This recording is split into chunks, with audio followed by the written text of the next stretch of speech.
کو پتا ہے کہ جب بچے کی ولادت قریب ہوتی ہے تو شیطان پاس آ کے کھڑا ہو جاتا ہے کہ جو ہی سامنے آئے اس کو چھوں.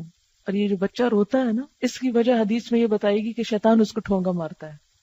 ڈاکٹرز جو کہتے ہیں کہتے رہیں، لیکن حدیث میں جو بتایا گیا وہ یہی ہے کہ شیطان اس کو آ کے تکلیف دیتا ہے. اس وقت سے پیچھے پڑ جاتا ہے انسان کے. اسی لیے والدہ کو جس کسی کی بھی ڈلیوری ہونی، ان سب کو میں پہلے سے نصیحت کری کہ اس وقت کثرت سے آیت الکرسی پڑھیں تاکہ بھاگ جائے وہاں سے. اگر آپ اس حالت میں کنڈیشن میں نہ ہو پڑھنے کی تو جو آپ کے پاس کھڑے ان کو کہیں کہ پڑھیں.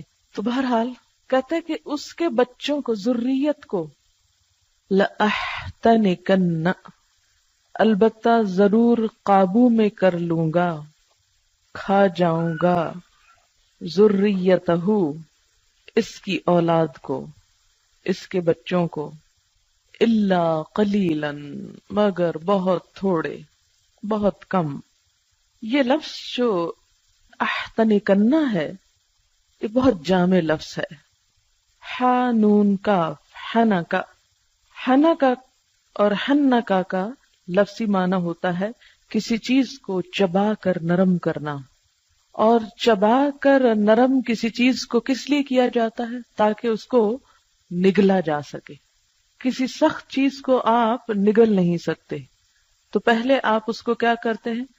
چباتے ہیں، نرم کرتے ہیں، پھر اندر لے جاتے ہیں.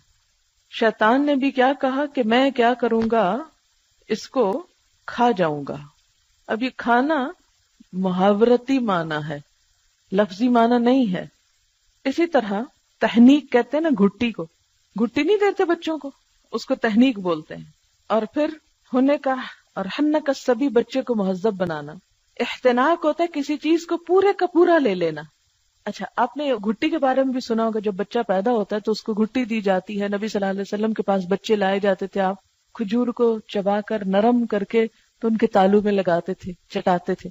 اور اس کا بھی کہا جاتا ہے کہ جو شخص گھٹی دیتا ہے اس کے اثرات ہوتے ہیں بچے کے اوپر. ہوتا یہ کہ بچہ بالکل ایک ان ٹچ نئی چیز ہوتا ہے نا، تو جو پہلے ہاتھ اس کو لگتے ہیں، جو اس کے زبان کے اندر یا جسم کے اندر انسان کے انگوٹھے سے یا انگلی سے جو ریز جاتی ہیں وہ اس کی شخصیت پہ اثر انداز ہوتی ہیں. اسی لیے کہتے ہیں کہ نیک شخص سے ہمیشہ یا اچھے خصلت انسان سے پہلا ہاتھ لگوانا چاہیے تاکہ اچھائی جذب ہو انسان کے اندر.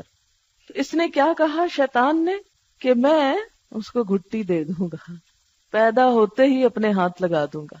یعنی یہ لفظی تفسیر ہے، اب لفظی پہ مت جائیں، یہ صرف میں اس کی گہرائی تک پہنچنے کے لیے آپ کو یہ بات کر رہی ہوں کہ اتنے تو شاید انتظار میں آپ کے ماں باپ بھی نہ تھے جتنا شیطان تھا. آپ کے ماں باپ نے کوئی پلاننگ نہیں کی ہوگی کہ بچہ آئے گا پہلے اس کے ساتھ کیا کریں گے ہم. کوئی نہیں سوچ کے رکھتا.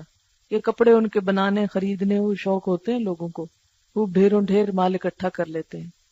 لیکن کوئی ماں کم ہی پڑتی ہے کہ دینی اعتبار سے بچے کی پیدائش کے بعد مجھے اس کے ساتھ کیا کرنا ہے، اسلام کیا بتاتا ہے کہ پیدا ہونے کے فوراً بعد اس کے ساتھ کیا کیا معاملہ کیا جائے. ضرورت ہی نہیں ہے، شیطان کے حوالے کیا ہوا ہے. اب آپ خود سوچیں کہ ہمارا دشمن اتنا ہوشیار ہے کہ وہ اپنے ساتھ ملانے کے لیے کھڑا ہے وہاں. پہلے اس کو میں لے لوں گا، میں اپنا بنا لوں گا. جاتا ہے کہاں؟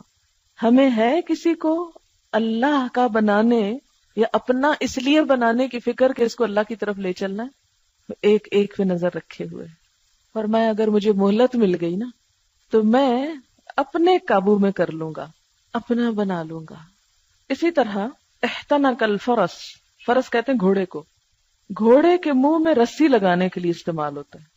کبھی آپ ٹانگے پہ بیٹھے ہوں تو اس کی جو باگیں لگائی جاتی ہیں، یعنی لگام جو لگائی جاتی، یعنی میں اس کو لگام دوں گا. اچھا، جب لگام کسی چیز کی ہاتھ میں آ جائے، گھوڑے کی لگام جب گھوڑا چلانے والے کے ہاتھ میں آ جائے تو پھر کیا ہوتا ہے؟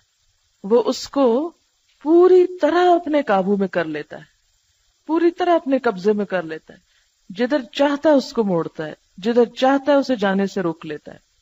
تو کہتے ہیں کہ میں اس کی اولاد کو لگام لگا لوں گا.